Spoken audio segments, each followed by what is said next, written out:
En fait, on va monter progressivement en puissance. Là, vous avez vu tout à l'heure, il y a des box et il y a des box qui n'ont pas encore ouvert. Donc, en fonction de l'affluence, on ouvrira.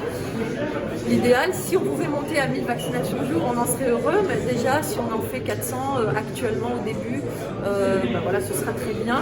Mais en tout cas, on a la possibilité d'en faire jusqu'à 1000 par jour, je pense, sans difficulté. Oui, il y a une notion de priorité parce que pour nous, c'est évidemment très important que les personnes qui sont dites prioritaires par le gouvernement passent en priorité si elles le souhaitent. Donc, soit à travers les rendez-vous, soit s'il y a grosse affluence ici, eh bien, de pouvoir les faire passer en premier. Mais en même temps, on a vraiment envie d'accélérer. En métropole, ils sont autour de 16% de taux de vaccination. Nous, on est à 12% dans la grande région.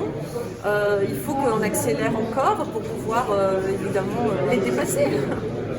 J'espère. Vous avez ici des équipes multidisciplinaires, c'est coordonné par le SDIS, par les pompiers, mais vous avez vu qu'il y a des agents du CHU, il y a des agents des cliniques privées, il y a des médecins retraités, il y a des infirmiers retraités qui sont là.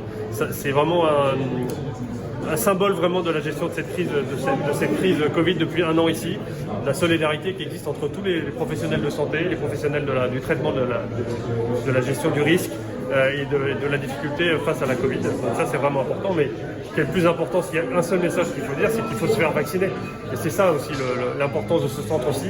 Situé au milieu de l'île de la Guadeloupe, dans un endroit que tout le monde connaît, avec des plages horaires qui sont très élargies, avec des facilités pour se faire vacciner. Voilà, il y a un seul mot, c'est facile de se faire vacciner, il faut juste avoir la volonté et être évidemment dans les critères cibles pour l'instant, et puis on les élargira petit à petit. Et voilà, il faut se faire vacciner parce qu'aujourd'hui on a 32 personnes qui sont en réanimation au CHU. J'en parlais avec le docteur Jarich, qui est directeur de la crise du CHU juste à l'instant. 32 personnes en réanimation. Ces 32 personnes ne seraient pas vaccinées évidemment, et s'ils avaient été vaccinés, ne seraient pas en réanimation aujourd'hui.